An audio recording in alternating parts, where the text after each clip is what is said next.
ஸ்ரீஹரிகோட்டாவில் உள்ள சதீஷ் தவான் விண்வெளி மையத்தில் இருந்து 4410 கிலோ எடை கொண்ட தகவல் தொடர்பு செயற்கைக்கோளான CMS-3 செயற்கைக்கோளை சுமந்தபடி LVM-3 M5 ராக்கெட் வெற்றிகரமாக விண்ணில் பாய்ந்தது.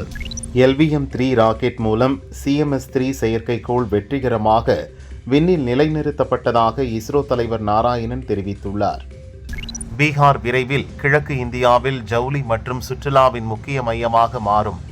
பீகார் இளைஞர்கள் அனைவரும் சொந்த மாநிலத்தில் பணியாற்ற வேண்டும், மாநிலத்தை பெருமைப்படுத்த வேண்டும் என்று நாங்கள் விரும்புகிறோம் என மோடி கூறினார்.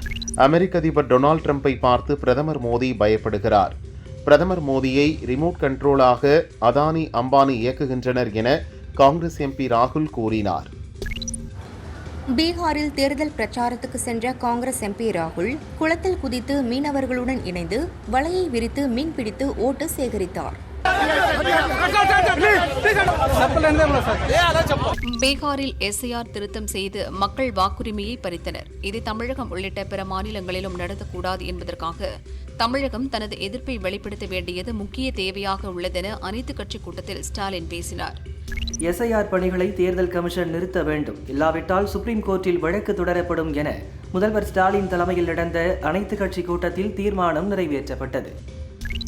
SIR தொடர்பான அனைத்துக் கட்சி கூட்டத்தில் பங்கேற்று தங்களது உணர்வை பதிவு செய்த 49 கட்சிகளின் தலைவர்களுக்கும் நன்றி என முதல்வர் ஸ்டாலின் கூறியுள்ளார். அரசு தொடக்கப் பள்ளிகளில் மாணவர் சேர்க்கையை அதிகரிக்க உரிய நடவடிக்கை எடுக்க வேண்டும், மாணவர் சேர்க்கை குறைவுக்கான காரணங்களை கண்டறிய வேண்டும் என பாமக நிறுவனர் ராமதாஸ் தமிழக அரசை வலியுறுத்தியுள்ளார். இன்னும் 4 மாதங்களில் திமுக ஆட்சியை மக்கள் அகற்றுவார்கள். வரும் சட்டப்பேரவை தேர்தலில் திமுக படுதோல்வி அடையும் என அன்புமணி தெரிவித்தார். தமிழகத்தில் மொத்தம் 6,36,00,000 வாக்காளர்கள் இருக்கிறார்கள். இவர்கள் அனைவரின் பெயரையும் வெறும் 30 நாட்களில் எப்படி சரிபார்க்க முடியும் என தவிக தலைவர் விஜய் கேள்வி எழுப்பியுள்ளார். வாக்காளர் பட்டியல் தீவிர சிறப்பு திருத்தம் மூலம் தமிழகத்தில் 10 முதல் 20 விழுக்காடு வாக்காளர்களின் பெயர்கள் விடுபட்டு போகும். சுமார் 1 கோடி வாக்காளர்களின் பெயர்கள் விடுபடுவதற்கு வாய்ப்பு உள்ளதாக திருமாவளவன் கூறினார். கிழக்கு மத்திய வங்கக்கடல் மற்றும் அதையொட்டிய மியான்மர் கடற்கரையில் குறைந்த காற்றழுத்த தாழ்வு பகுதி உருவானது. இதனால் தமிழகத்திற்கு பாதிப்பில்லை என வானிலை ஆய்வு மையம் அறிவித்துள்ளது. இந்தியா ஆஸ்திரேலியா இடையிலான 3வது T20 கிரிக்கெட் போட்டியில் ஆஸ்திரேலியா அணியை 5 விக்கெட்டுகள் வித்தியாசத்தில் வீழ்த்தி இந்தியா வெற்றி பெற்றது. தமிழக வீரர் வாஷிங்டன் சுந்தர் 49 ரன்கள் விளாசி வெற்றிக்கு வித்திட்டார். காங்கிரஸ் RJD பீகாரின் அடையாளத்தை அழிக்க விரும்புகின்றன. வாக்காளர்கள் 2 கட்சிகளை பற்றி விழிப்புடன் இருக்க வேண்டும் என பிரதமர் மோடி தெரிவித்தார்.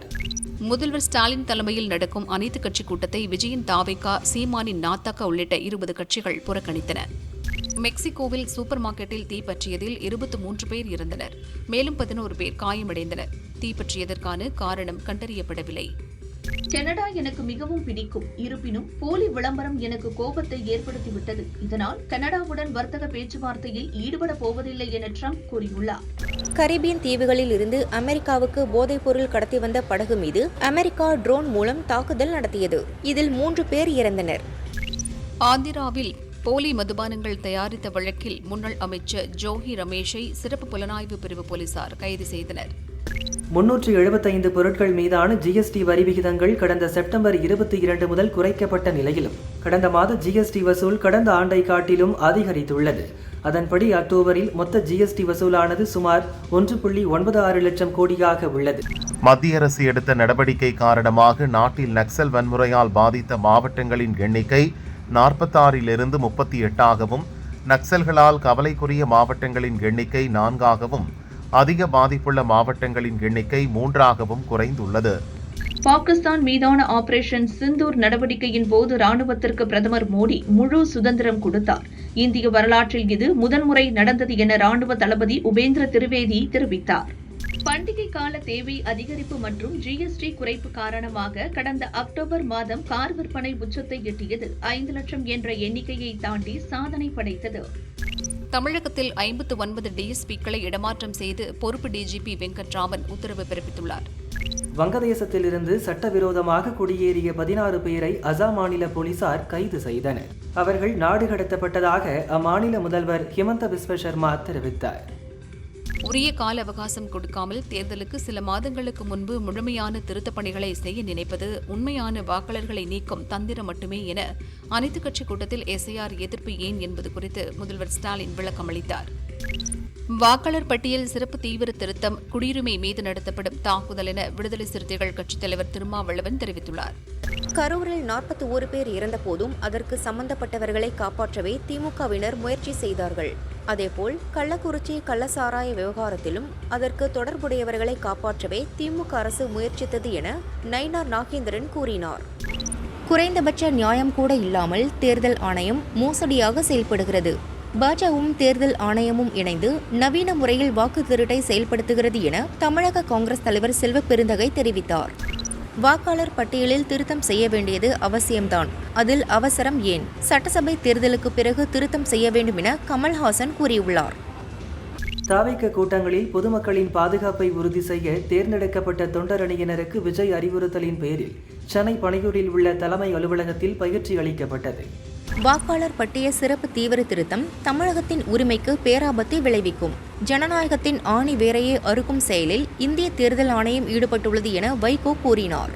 பீகார் தமிழகம் இடையே பிரச்சனை ஏற்படுத்தும் விதமாக பிரதமர் பேசியது கண்டனத்திற்குரியது என திருச்சியில் எம்பி துரை வைகோ பேசியுள்ளார்.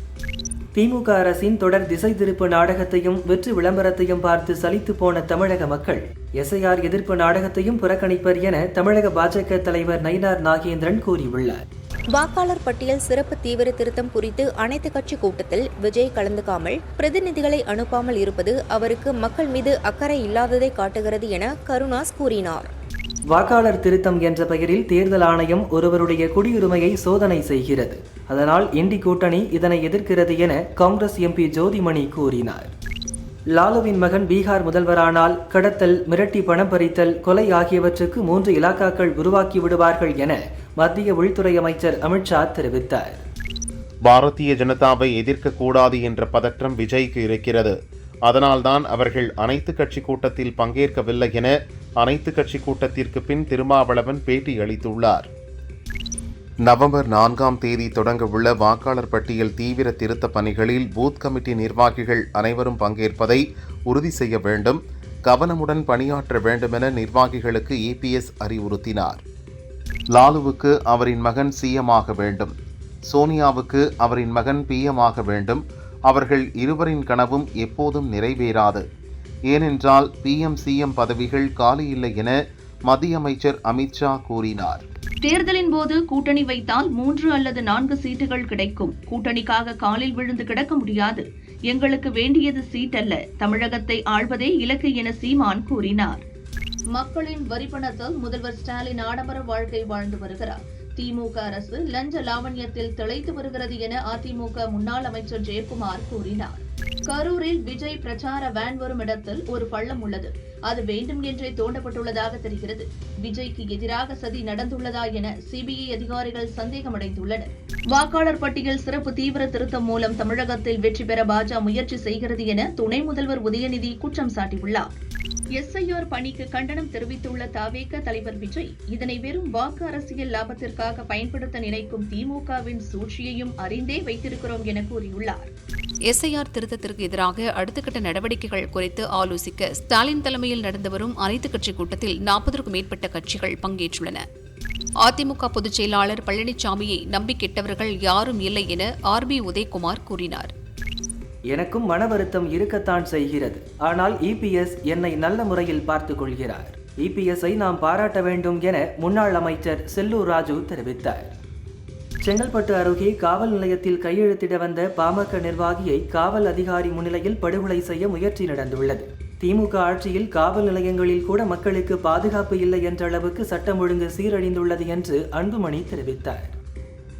அதிமுகவிலிருந்து நீக்கியதை எதிர்த்து வழக்கு தொடரப்போவதாக அறிவித்த செங்கோட்டையன் இன்று சட்ட வல்லுநர்களுடன் ஆலோசனை நடத்தினார். தேர்தல் ஆணையம் நடத்தி வரும் சிறப்பு தீவிர திருத்தம் என்ற செயல்முறையை துணை முதல்வர் உதயநிதி சிறப்பு தீவிர பதிவு என தவறாக குறிப்பிடுகிறார். துணை முதல்வர் உதயநிதிக்கு பொருள் சரியாக தெரியவில்லை என்று தமிழிசை சவுந்தரராஜன் விமர்சித்துள்ளார். ஓட்டு போடும் உரிமையை அனைவரும் பயன்படுத்த வேண்டும் என நான் வேண்டுகோள் விடுக்கிறேன். வன்முறையை தேர்தல் கமிஷன் ஒருபோதும் சகித்துக் கொள்ளாது என தலைமை தேர்தல் கமிஷனர் ஞானேஷ்குமார் திட்டவட்டமாக தெரிவித்தார். வைகை அணையிலிருந்து சிவகங்கை மாவட்டத்தின் 2ஆம் பூர்வீக பாசன நிலங்களுக்கு வினாடிக்கு 2000 கன அடி நீர் திறக்கப்பட்டுள்ளது. இதனால் 4 மாவட்ட வைகை ஆற்றங்கரையோர மக்களுக்கு வெள்ள அபாய எச்சரிக்கை விடுக்கப்பட்டுள்ளது.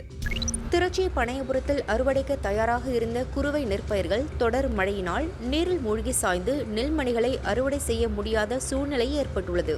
நெல்மணிகளை சாப்பிட புறா கூட்டங்கள் படையெடுத்து வருகிறது. அரக்கோணம் சுற்றுவட்டார பகுதிகளில் இருசக்கர வாகன திருட்டில் ஈடுபட்ட வேலூரைச் சேர்ந்த 2 வாலிபர்களை போலீசார் கைது செய்தனர். அவர்களிடமிருந்து 9 டூவீலர்கள் பறிமுதல் செய்யப்பட்டன. முதியவர்களுக்கு வீடு தேடி ரேஷன் பொருட்கள் வழங்கும் திட்டத்தின் வயது வரம்பை தமிழக அரசு 65ஆக தளர்த்திய நிலையில் ஒவ்வொரு மாதமும் முதல் வார இறுதியில், குறிப்பாக சனி மற்றும் ஞாயிற்றுக்கிழமைகளில் ரேஷன் பொருட்கள் அவர்களுக்கு டோர் டெலிவரி செய்யப்படும் என அரசு அறிவித்துள்ளது. கோவையில் நடைபெறும் கோயம்புத்தூர் சங்கமம் நம்ம ஊர் திருவிழாவை அமைச்சர் சாமிநாதன் தொடங்கி வைத்து கலை நிகழ்ச்சிகளை பார்வையிட்டார். குமரி மாவட்டத்தில் உள்ள திருப்பரப்பு அருவியில் நீர்வரத்து சீரானதால் 10 நாட்களுக்கு பிறகு குளிக்க அனுமதிக்கப்பட்டனர். டூரிஸ்டுகள் உற்சாக குளியல் போட்டனர். தேனி சுருளி அருவியில் விடுமுறை தினத்தை முன்னிட்டு குவிந்த டூரிஸ்டுகள் ஆர்ப்பரித்து கொட்டும் நீரில் ஆனந்த குளியல் போட்டு சென்றனர். கரூர் கூட்ட நெரிசல் குறித்து விசாரிக்க சிபிஐ அதிகாரிகள் நாளை பனையூர் செல்கின்றனர். தாவேக தலைமை அலுவலகம் சென்று தாவேக நிர்வாகிகளிடம் விசாரணை நடத்த திட்டமிட்டுள்ளனர். விடுமுறை தினம் என்பதால் பழனி முருகன் கோயிலில் தரிசனம் செய்ய பக்தர்கள் குவிந்தனர். 2 மணி நேரம் காத்திருந்து சாமி தரிசனம் செய்தனர். அரசியல் தலைவர்களின் ரோட் ஷோ மற்றும் பொது கூட்டங்களுக்கு நிபந்தனைகளுடன் அனுமதி அளிப்பது என முதல்வர் ஸ்டாலின் தலைமையில் நடந்த கூட்டத்தில் முடிவு எடுக்கப்பட்டுள்ளதாக தகவல் வெளியாகியுள்ளது. நகராட்சி நிர்வாகத்துறையில் ஊழல் நடந்துள்ளதாக தமிழக போலீஸ் டிஜிபிக்கு அமலாக்கத்துறை அனுப்பிய கடிதம் வெளியானது குறித்து அதிகாரிகளிடம் மத்திய அமைச்சர் அமித்ஷா விளக்கம் கேட்டுள்ளார். சென்னை காசிமேடு மீன்பிடி துறைமுகத்தில் விடுமுறை தினம் என்பதால் மக்கள் கூட்டம் அலைமோதியது. மீன்வரத்து குறைவாக இருந்த நிலையிலும் மீன் விற்பனை களை கட்டியது. கரூர் நெரிசல் சம்பவம் தொடர்பாக வேலுச்சாமிபுரத்தைச் சேர்ந்த வியாபாரிகளிடம் சிபிஐ அதிகாரிகள் 3வது நாளாக விசாரணை மேற்கொண்டனர். அமைச்சர் நேருவின் பிறந்தநாளை ஒட்டி திருச்சி மாநகர் முழுவதும் வைக்கப்பட்டிருந்த பேனர்களை போலீசார் அகற்றினர். குமரி கலிங்கராஜபுரம் பகுதியைச் சேர்ந்த பேபி என்ற முதியவர் தென்னை மரத்தில் தேங்காய் பறித்தபோது மின்சாரம் தாக்கி பலியானார். புதுச்சேரியின் பறவைகள் சரணாலயமான ஊசுடு ஏரி முழு கொள்ளளவான 3.5 மீட்டரை எட்டியது. ஏரியை சுற்றியுள்ள கிராமங்களில் பாதுகாப்பு கருதி 10 கண்ணு சந்திப்பில் உள்ள 3 மதகுகள் வழியே சங்கராபரணி ஆற்றுக்கு நீர் திறக்கப்பட்டது. கச்சத்தீவு அருகே ராமேஸ்வரம் மீனவர்களை மீன்பிடிக்க விடாமல் இலங்கை கடற்படையினர் துப்பாக்கி முனையில் விரட்டியடித்துள்ளனர். இதனால் நடுக்கடலில் பரபரப்பு ஏற்பட்ட நிலையில் மீனவர்கள் மீன்பிடிக்க முடியாமல் படகு ஒன்றுக்கு ரூபாய் 10,000 முதல் 50,000 வரை நஷ்டத்துடன் கரை திரும்பினர். பெங்களூரில் போக்குவரத்து அபராதத்திலிருந்து தப்பிக்க இளைஞர் ஒருவர் ஹெல்மெட்டுக்கு பதிலாக வடை சட்டியால் தலையை மூடி பயணம் செய்தார். அந்த வீடியோ வைரலாகியுள்ளது. கிழக்கு திசை காற்றின் வேக மாறுபாடு காரணமாக நவம்பர் 8ஆம் தேதி வரை தமிழகத்தின் ஓரிரு இடங்களிலும் புதுவை மற்றும் காரைக்கால் பகுதிகளிலும் லேசானது முதல் மிதமான மழை பெய்யக்கூடும் என சென்னை வானிலை ஆய்வு மையம் அறிவித்துள்ளது. டிசம்பர் 3ஆம் தேதி கார்த்திகை தீபத் திருவிழா அன்று திருவண்ணாமலைக்கு 4764 சிறப்பு பஸ்கள் இயக்க நடவடிக்கை மேற்கொள்ளப்பட்டுள்ளது. திருவண்ணாமலை வட்டார போக்குவரத்து அலுவலகம் சார்பில் 70 மினி பஸ்களும் இயக்கப்பட உள்ளன. பாகிஸ்தான் ஏதேனும் கோழைத்தனமான செயலுக்கு முயன்றால் வலுவான பதிலடியை எதிர்கொள்ள நேரிடும். ஆயுதப்படைகள் சிந்தூர் 2.0 நடவடிக்கைக்கு முழுமையாக தயாராக இருக்கிறது என்று ராணுவ தலைமை தளபதி உபேந்திர திவேதி பாகிஸ்தானை எச்சரித்துள்ளார். கர்நாடக மாநிலம் பெங்களூருவின் சாந்திநகர் பஸ் ஸ்டாப் அருகே போக்குவரத்து சிக்னலில் வேகமாக வந்த ஆம்புலன்ஸ் கட்டுப்பாட்டை இழந்து இருசக்கர வாகனம் மீது மோதியதில் தம்பதி பலியாகினர். சென்னை புளியந்தோப்பு பகுதியில் மெத்தம்பெட்டமைன் போதைப்பொருள் விற்பனை செய்த ஃபிரோஸ்கான், ஜெயந்தி ஆகியோரை போலீசார் கைது செய்தனர். திருவாரூர் மாவட்டம் முத்துப்பேட்டை ஜாம்புவானோடை தர்காவில் 724ஆம் ஆண்டு கந்தூரி விழாவில் சந்தனக்கூடு ஊர்வலம் நடந்தது. இதில் ஆயிரக்கணக்கானோர் பங்கேற்றனர். தேனி காமையகவுண்டன்பட்டி வீரமல்லம்மாள் மல்லிகார்ஜுனர் கோயில்களில் கும்பாபிஷேக விழா விமரிசையாக நடந்தது. பக்தர்கள் மீது புனித நீர் தெளிக்கப்பட்டது. தஞ்சை பெரிய கோவிலை எழுப்பிய மாமன்னர் ராஜராஜ சோழனின் சதய விழாவினை முன்னிட்டு சுவாமி திருவீதி உலா நடைபெற்றது. முன்னதாக மலர்களால் அலங்கரிக்கப்பட்ட சுவாமிகளுக்கு பூஜை செய்து மகா தீபாராதனை காட்டப்பட்டது. கல்லறை திருநாளான இன்று திருச்சி மேலப்புதூரில் ஏராளமான கிறிஸ்தவர்கள் தங்களது உறவினர்களின் கல்லறையில் மெழுகுவர்த்தி ஏந்தி பிரார்த்தனை செய்தனர். அண்ணாமலை, வாட்சா உள்ளிட்ட பல படங்களை இயக்கிய சுரேஷ் கிருஷ்ணா அனந்தா என்ற தலைப்பில் சத்ய சாய்பாபா பற்றிய பக்தி படத்தை இயக்கி வருகிறார். ஜெகபதி பாபு, சுஹாசினி, வைஜி மகேந்திரன் உள்ளிட்டோர் நடித்துள்ள இந்த படம் தமிழ், தெலுங்கு, ஹிந்தி மொழிகளில் விரைவில் வெளியாக உள்ளது. அருண் மாதேஸ்வரன் இயக்கும் ஆக்ஷன் படத்தில் நாயகனாக இயக்குனர் லோகேஷ் கனகராஜ் அறிமுகமாக உள்ளார். நாயகியாக வாமிகா கபி நடிக்கிறார். டிசி என பெயரிடப்பட்டுள்ள இப்படத்தில் தேவதாஸ் கதாபாத்திரத்தில் லோகேஷும், சந்திரா கதாபாத்திரத்தில் வாமிகாவும் நடிக்கின்றனர். இவர்களின் பெயர் சுருக்கமே டிசி. நடிகர் நாகார்ஜுனாவின் 100வது படத்தை ஆர். கார்த்திக் இயக்குகிறார். இப்படத்தில் நாகார்ஜுனா ஜோடியாக ஹிந்தி நடிகை தபு, சுஷ்மிதா பட் இணைந்துள்ளனர். 3வது நாயகியை தேர்வு செய்வதில் படக்குழு மும்முரமாக ஈடுபட்டு வருகிறது. கேரள மாநில திரைப்பட அகாடமி தலைவராக இருந்த ரஞ்சித் பாலியல் புகார் எழுந்ததால் ராஜினாமா செய்தார். தற்போது அந்த பதவிக்கு ஆஸ்கர் விருது பெற்ற சவுண்ட் இன்ஜினியரும் இசையமைப்பாளருமான ரசூல் பூக்குட்டி நியமிக்கப்பட்டுள்ளார். ஜெயிலர் 2 படத்தை அடுத்து ரஜினி நடிக்கும் படத்தை சுந்தர் சி இயக்க உள்ளார். கதை விவாத பணிகள் நடந்து வருகிறது. கமலின் ராஜ்கமல் நிறுவனம் தயாரிக்கிறது. இணை தயாரிப்பாளர்களாக ரஜினி மகள் ஐஸ்வர்யா, கமல் மகள் ஸ்ருதிஹாசன் இருவரும் சேர்ந்துள்ளனர். இதற்கான அறிவிப்பை கமல் பிறந்த நாளான நவம்பர் 7 அறிவிக்கின்றனர். 15 ஆண்டுகளுக்கு பின் மலையாளத்தில் ரீஎன்ட்ரி கொடுக்கிறார் மோகினி. இயக்குனர் ஜேனு ஆப்ரஹாம் இயக்கத்தில் பிருத்திவிராஜ் நாயகனாக நடிக்கும் படத்தில் முக்கிய கதாபாத்திரத்தில் நடிக்க இருக்கிறார். ஜனவரியில் படப்பிடிப்பு துவங்குகிறது. ஹிந்தி நடிகர் விஜய் வர்மாவை காதலித்து வந்த நடிகை தமன்னா அவரை பிரிந்துள்ளார். அதற்கான காரணம் குறித்து கேட்டதற்கு, யாராக இருந்தாலும் உறவுகளிடம் பொய் பேசினால் என்னால் பொறுத்து கொள்ள முடியாது. பொய் பேசும் நபர்களை நான் ஒருபோதும் மன்னிக்கவே மாட்டேன் என பதிலளித்துள்ளார் தமன்னா. நடிகர் ஷாருக் கானின் 60வது பிறந்த நாளை ஒட்டி நடிகர் கமல்ஹாசன் கேமரா, வசீகரம், புத்திசாலித்தனத்துடன் கிரீடம் தேவையற்ற ராஜாவுக்கு அவரின் இதயத்தை போல பிரம்மாண்ட பிறந்தநாள் வாழ்த்துகள் என தெரிவித்துள்ளார்.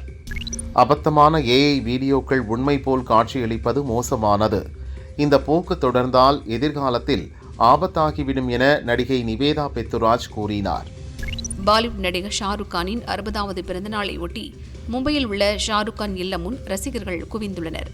ஜெயிலர் 2 படத்தை அடுத்து ரஜினி நடிக்கும் படத்தை சுந்தர் சி இயக்க உள்ளார். கதை விவாத பணிகள் நடந்து வருகிறது.